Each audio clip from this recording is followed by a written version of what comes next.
Decían que el hambre de un monje nunca le pertenecía.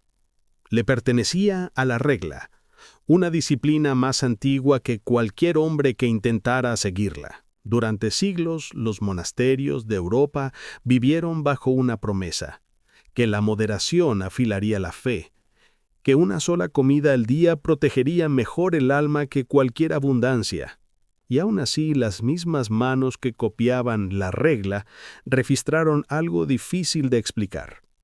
Mesas tan cargadas de platos que los visitantes dejaban de contarlos, abades que comían como nobles, y cocinas cuyas brasas ardían más tiempo que cualquier oración. La vida de un monje debía ser predecible. Una comida, sin carne. Silencio en la mesa, suficiente para sobrevivir, nunca para disfrutar. Pero la predictibilidad no es lo que sobrevive en las crónicas. En cambio, aparecen contradicciones. Relatos de monasterios donde el vino corría libremente, donde regalos del prior llegaban sin fin, y donde la enfermería, destinada a los débiles, se había convertido en un segundo comedor para los sanos. En algún punto entre la austeridad y la abundancia, algo se quebró, o se dobló lo suficiente como para cambiarlo todo. Así que antes de llegar a los banquetes de 10 platos, antes de abrir las grietas de las reglas sagradas, volvemos a la pregunta que toda crónica nos obliga a hacer. ¿Cómo pudo un sistema construido sobre el hambre terminar produciendo registros llenos de festines? Para responderlo, volvemos al inicio del día de cualquier monje, no al silencio, no a los pasillos fríos, sino a una regla que exigía tan poco y a un mundo que con el tiempo terminó ofreciendo mucho más. La regla de San Benito, escrita alrededor del año 516 después de Cristo, no era un ideal poético. Era un documento, un manual, un plano diseñado para criar una vida de disciplina tan absoluta que incluso el apetito se inclinara ante ella. Establecía todo: cuándo debía orar un monje, cuándo debía trabajar, cuándo debía descansar y, sobre todo, cómo debía comer. Los límites eran claros y estrictos. Una comida al día durante la mayor parte del año. 2 solamente en verano, cuando el trabajo requería más fuerza. Nada de carne de animales cuadrúpedos, salvo para los enfermos. 1 libra de pan al día. Una pequeña medida de vino, aceptada a regañadientes, nunca celebrada. Esto no solo era dieta, era teología expresada en comida. Benito temía la indulgencia como los marineros temen las tormentas, súbita, poderosa, capaz de arruinarlo todo. Un estómago lleno significaba un espíritu perezoso. Un monje bien alimentado se distraía. Uno hambriento oraba. Y así los monasterios construyeron sus rutinas en torno a la escasez. La campana del refectorio sonaba a horas fijas. Las comidas se tomaban juntos y en silencio. Un solo lector recitaba las escrituras mientras los demás masticaban despacio, evitando la gula por diseño. Esta estructura mantenía a los monjes uniformes, no en riqueza ni en origen, sino en apetito. Y porque cada monje sabía exactamente cuánto comería y cuándo, la disciplina funcionaba como un reloj. Pero ninguna regla sobrevive intacta cuando toca el mundo real. Lo que Benito escribió era claro, lo que la Europa medieval terminó practicando fue otra cosa. Hasta el sistema más estricto encuentra límites, y el mundo real, la Europa medieval, traía sus propias presiones. Primero, los monasterios se volvieron ricos, sorprendentemente ricos. A través de donaciones de tierras, herencias, producción agrícola y siglos de rentas acumuladas, algunas abadías controlaban más recursos que las ciudades cercanas. En Inglaterra poseían aldeas enteras. En Francia y los Países Bajos actuaban como señores regionales. Segundo, la composición de los monjes cambió. Los primeros monasterios estaban llenos de hombres que habían elegido la dureza. Pero hacia la Alta Edad Media, muchos nuevos monjes eran segundos hijos de familias nobles. jóvenes que no heredarían nada y necesitaban un camino honorable. Y los hijos nobles traían expectativas nobles. Habían crecido con cocineros, especias, tutores, comidas refinadas y una idea clara. La comodidad no era pecado, era estatus.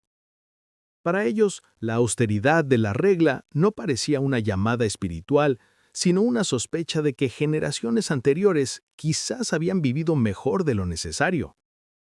Tercero, los monasterios se convirtieron en centros de hospitalidad.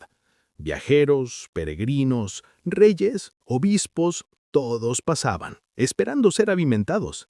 Y un monasterio no podía arriesgar su reputación sirviendo pobreza en la mesa. Una estructura diseñada para la simplicidad ahora se asentaba sobre riqueza, visitantes, reclutas nobles y cocinas en expansión. La regla no desapareció, pero empezó a doblarse. No por rebeldía, no por discursos dramáticos, sino por algo mucho más silencioso. Excepciones. San Benito permitió una sola excepción. Sensata, compasiva. Si un monje estaba enfermo, podía comer diferente.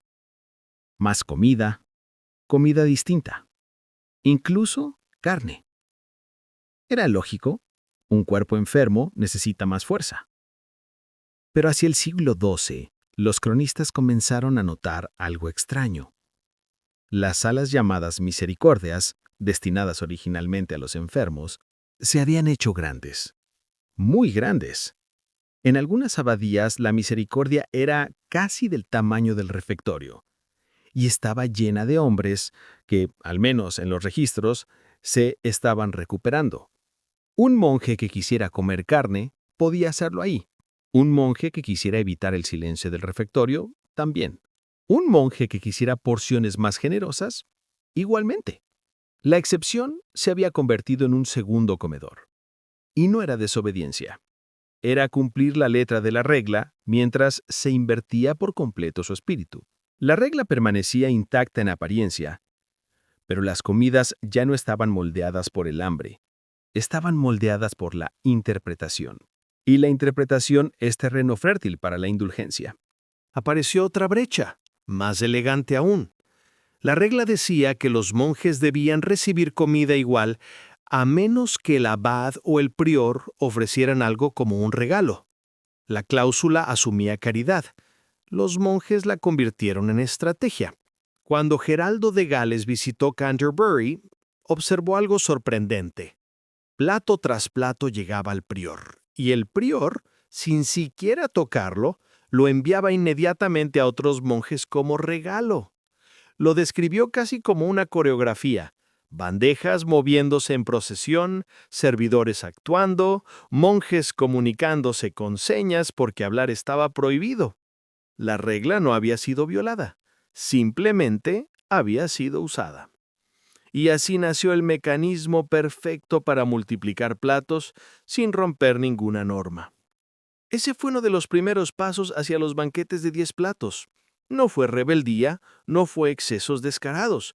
Fue el avance lento y constante de la generosidad reinterpretada como permiso. Las comidas debían tomarse en silencio, sin conversación, sin comentarios, solo la lectura de un hermano designado. Benito creía que el silencio formaba humildad, pero los monjes medievales descubrieron que también creaba problemas prácticos, así que lo resolvieron. Geraldo de Gales describe un lenguaje de señas sofisticado, manos moviéndose con significado, dedos indicando peticiones, gestos reemplazando palabras e incluso silbidos discretos usados como código. El silencio dejó de ser una condición, se volvió una formalidad. Un monje podía pedir más pescado sin abrir la boca, y lo recibían. Una vez burlado el silencio, sin quebrarlo, las comidas pudieron crecer en complejidad sin fricción alguna. La regla se adelgazó un poco más y la mesa se ensanchó. Para el siglo XIII, muchos monasterios eran verdaderos centros económicos. Poseían molinos, viñedos, pesquerías, salinas, huertos y pastizales. Tenían acceso a especias importadas. Cobraban rentas en moneda, grano y ganado. Un monje dentro de esa maquinaria no vivía la escasez que Benito imaginó. Incluso en tiempos de ayuno, las despensas estaban llenas. Incluso en cosechas pobres, las rentas garantizaban alimentos. Y con cocinas completas, cocineros, panaderos y administradores especializados, la abundancia buscó salida.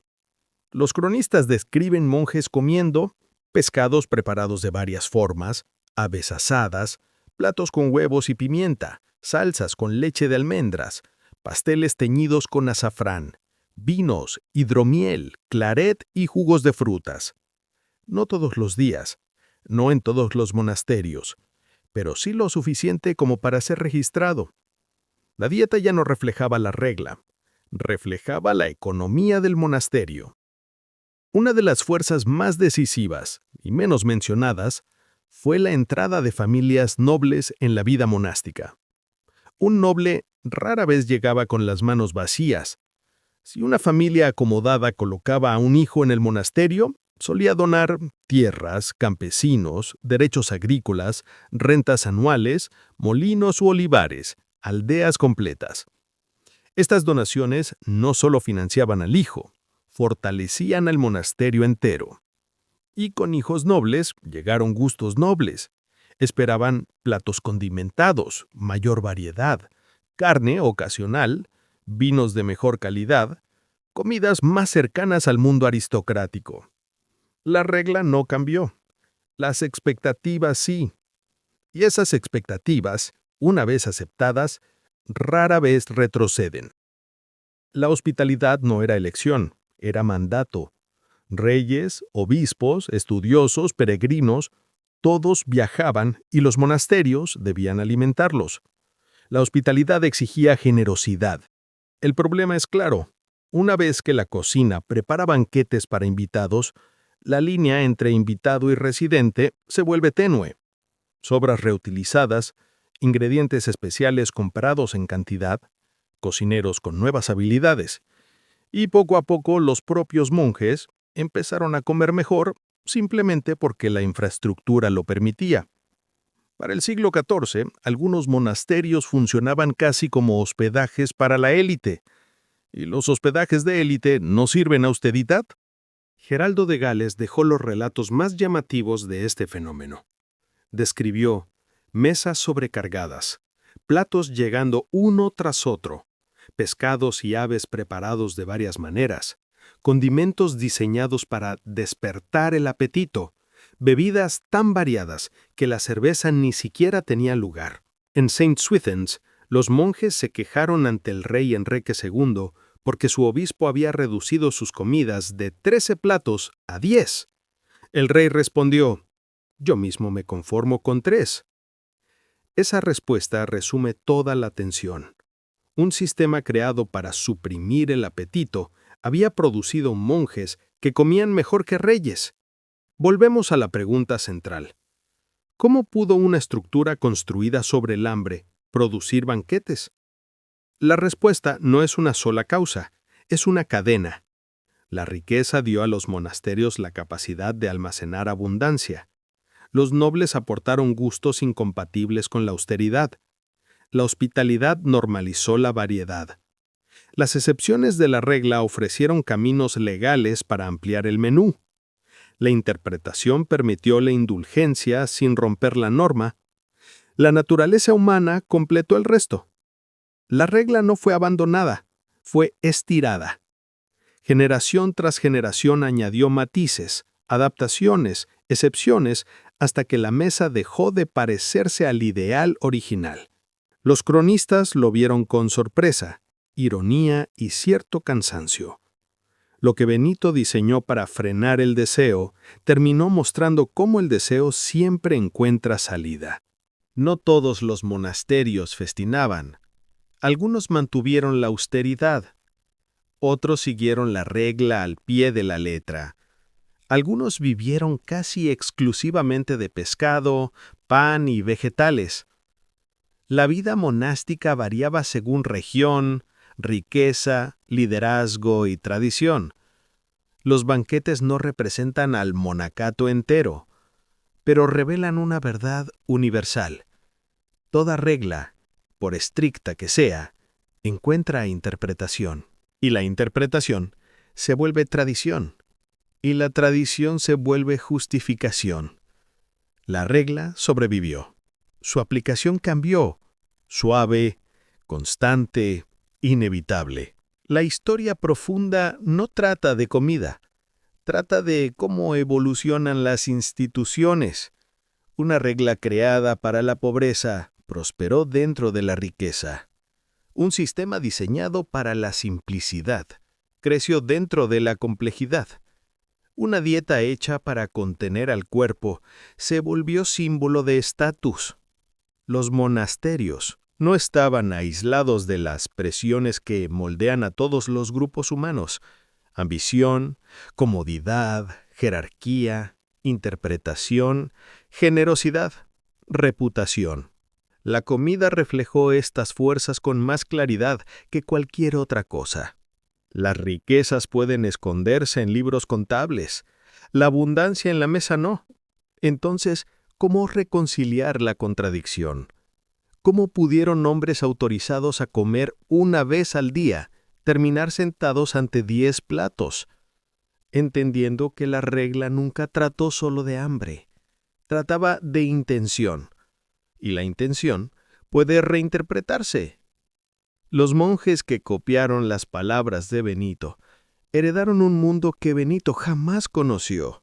Un mundo donde la riqueza se acumulaba, los nobles ingresaban en masa, los invitados llegaban a diario, y las cocinas crecían porque el monasterio creció. La regla sobrevivió en tinta, pero la comida sobrevivió en la práctica. Y la práctica es donde las ideas cambian. Lo que queda es un retrato de la vida medieval mucho más complejo, humano y contradictorio que la imagen de monjes silenciosos comiendo pan a la luz tenue. Incluso dentro de muros construidos para la disciplina, la abundancia encuentra un camino. Lento, silencioso, inevitable. Una comida al día, 10 platos registrados. ¿Una contradicción? Sí, pero también una ventana al mundo medieval. Un mundo donde la fe luchó con el apetito, donde las reglas chocaron con la realidad y donde el hambre, reprimida o indulgente, contó la historia de una era.